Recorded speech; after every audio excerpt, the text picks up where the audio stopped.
Hello everyone, welcome back to GSM Tips. In today's video, I will show you how to hard reset your Samsung S20 FE. So if you have a pattern or a passcode enabled on your phone, you can't use the power button to turn the phone off.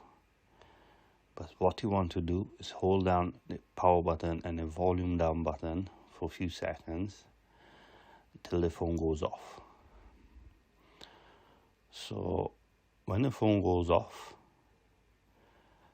quickly hold down the volume up button and the power button till you see the Samsung logo.